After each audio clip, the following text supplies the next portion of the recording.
Sorry family audience. Family audience okay, కానీ ప్రభాస్ కోసం చూడొచ్చు అంతే, వేరేది ఏం లేదు.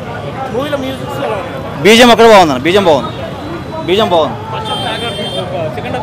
ఫస్ట్ హాఫ్ సెకండ్ హాఫ్ మొత్తం లాగే, క్లైమాక్స్ కూడా వీకే ఉంది సినిమా. ఏం లేదు అండి. ప్రభాస్ మాత్రం క్యారెక్టర్ కూడా 5 minutes ఉంటుంది ఆర్టిస్ట్.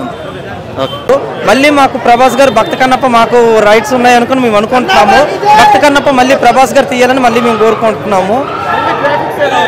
గ్రాఫిక్స్, బ్యాక్గ్రౌండ్, మ్యూజిక్ అన్నీ చాలా బాగున్నాయి సినిమాకి. బట్ ఫస్ట్ హాఫ్ కొంచెం స్లో ఉంది, కానీ ప్రభాస్ గారు ఎంటర్ అయిన తర్వాత సినిమా వేరే లెవెల్లో ఉంది.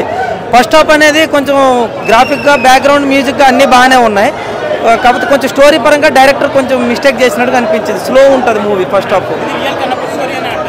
రియల్ కన్నప్ప స్టోరీయే కాదు, ఇదే చెప్తున్నాం. అందుకనే విష్ణు గారికి మేము సారీ చెప్తున్నాం. అంటే కృష్ణరాజు గారు ప్రభాస్ గారితో కన్నప్ప మూవీ తీద్దామని చెప్పి ఒక కోరిక ఉండేది కదా, అది మిస్ అవుతామేమో అనుకున్నాం.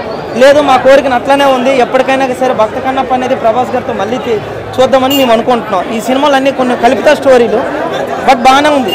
ఓవరాల్గా లాస్ట్ 1 hour అయితే సినిమా గూస్ బంప్స్, చాలా బాగుంది cinema.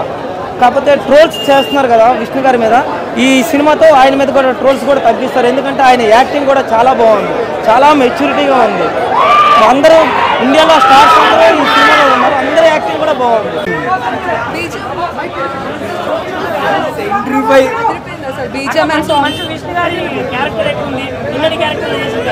Manchu Vishnu character climax చాలా బాగుంది. ప్రభాస్ వచ్చినప్పటి నుంచి మూవీ అయితే చాలా బాగుంది. లేదు, బట్ క్లైమాక్స్ ఏమో చాలా బాగుంది. ప్రభాస్ వచ్చినప్పటి నుంచి చాలా బాగుంది. క్లైమాక్స్ ఒకటే హైలైట్ అంతే. ప్రభాస్ వచ్చినప్పటి నుంచి హైలైట్, ముందంతా వేస్ట్. ప్రభాస్, మోహన్ బాబు వీరందరూ చాలా బాగా చేస్తారు. Office time